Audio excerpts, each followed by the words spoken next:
Hi there, our highly valued, treasured and esteemed viewers and listeners, and welcome back to your channel of choice.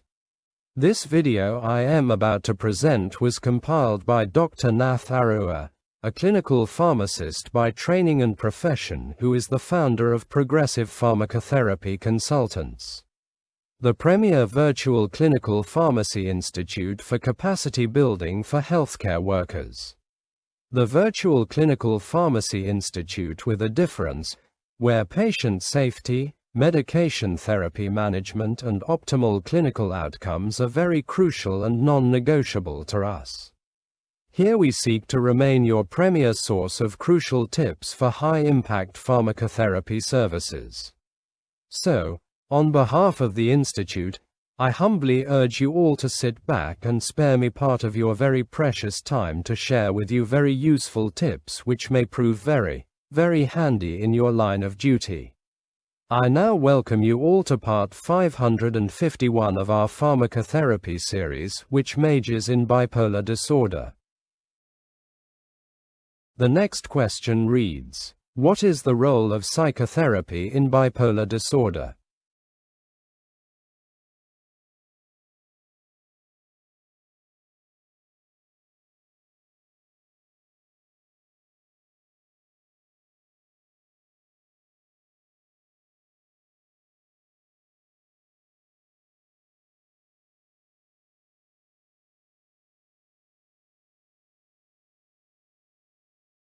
Psychotherapy can have a profound effect on the prevention of acute illness, as well as a sustained effect on maintenance treatments. Excessive stress, for example, is often implicated in the onset of affective episodes, particularly early in the lifetime course of bipolar disorder. If individuals and their families can learn to avoid these triggers or to develop coping skills, the acute impact can be minimized and future episodes averted.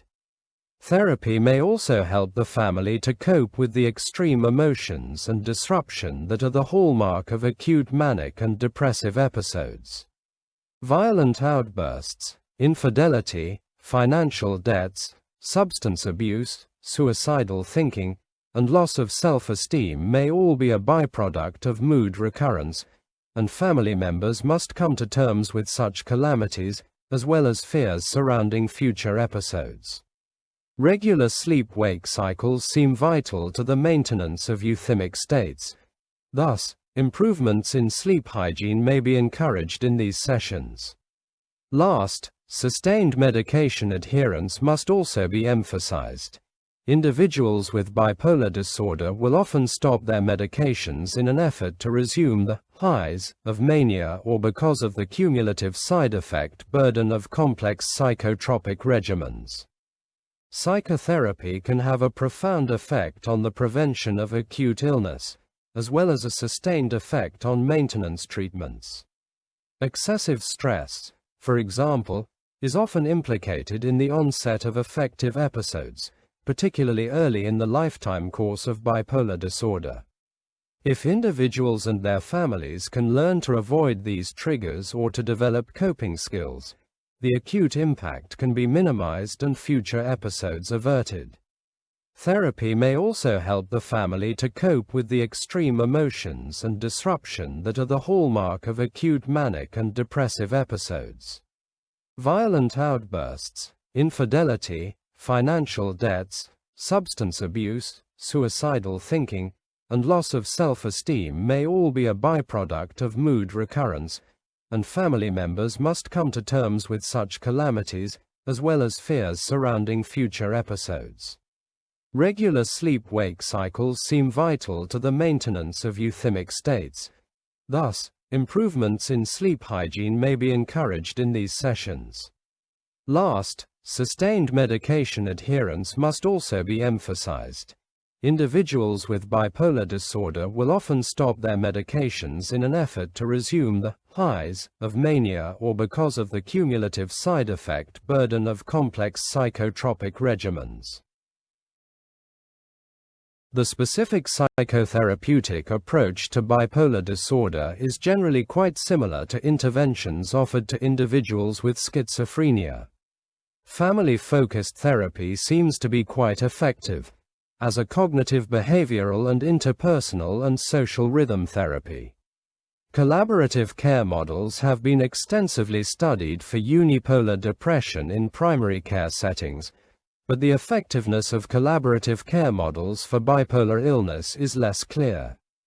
In fact, in the STEP-BD trials, collaborative care was the least effective intervention.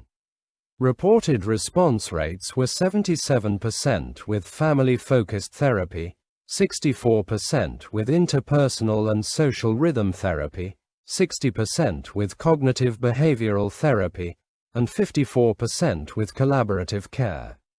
Experts contend that the collaborative care intervention was comparatively less intensive than the other three treatment modalities in this report.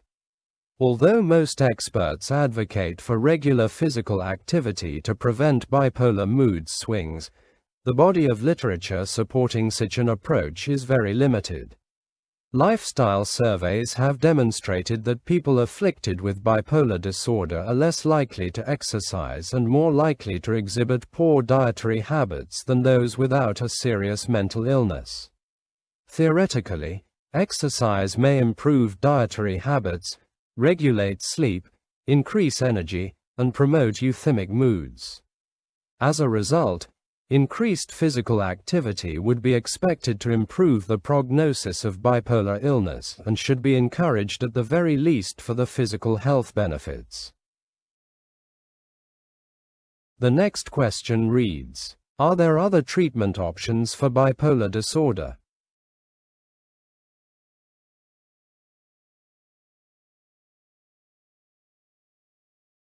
We will now look at alternative medicines. A wide variety of herbal preparations and dietary supplements have been studied for the treatment of bipolar disorder. A meta-analysis of double-blind, placebo-controlled trials of combined bipolar and unipolar depression found significant benefit of omega-3 fatty acid supplementation compared with placebo in patients with depressive episodes.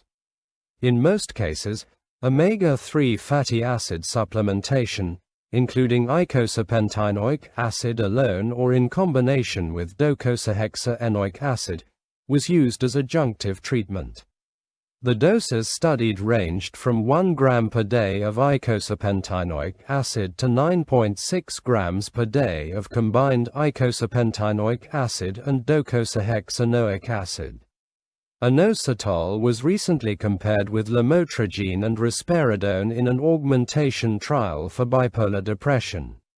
The three treatments were equivalent with regard to recovery from depression. However, the study was open-label and the sample size was small, n equal to 66. St. John's wort and S-adenosyl L-methionine may be effective for depressive episodes. However, these agents, like traditional antidepressants, should generally be avoided in bipolar disorder owing to the risk of mood destabilization.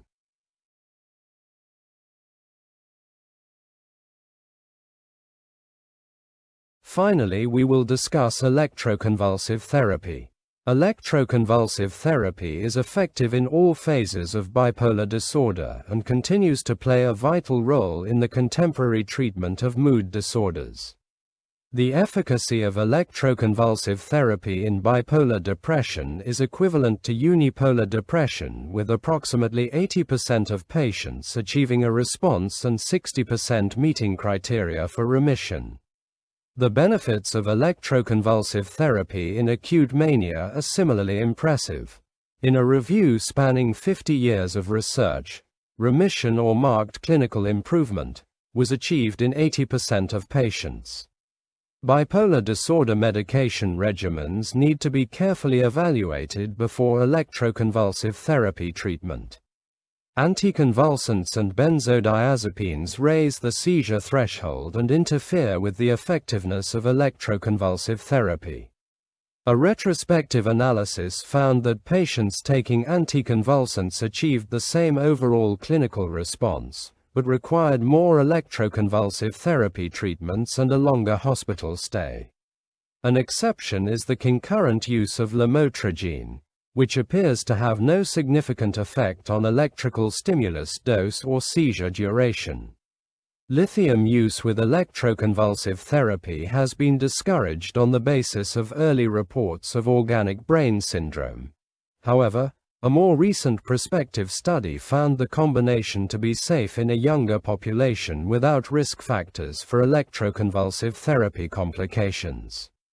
Small case series and clinical experience suggest that atypical antipsychotics are safe to use during electroconvulsive therapy. Electroconvulsive therapy remains an effective and important tool for the treatment of bipolar disorder, particularly bipolar depression, which is highly recurrent and has limited safe and effective treatment options. All patients failing to respond to standard bipolar disorder pharmacotherapy, presenting with severe mood symptoms, or not otherwise appropriate for medication treatment should be considered for electroconvulsive therapy. So there you have it, our highly esteemed viewers and listeners. That brings us to the end of this video. If it benefited you in any way, kindly remember to give it a thumbs up, to like it and to share it widely with your peers. Please leave your comments at the bottom, and if you haven't yet done so, I humbly urge you to subscribe to our YouTube channel. I would like to promise you all that the very, very best is yet to come. Thank you very much for viewing this video. On behalf of our senior colleague, Dr. Nath Arua, I sincerely appreciate your partnership, continued support and kind collaboration. We look forward to interacting with you in the next video, which will be part 552.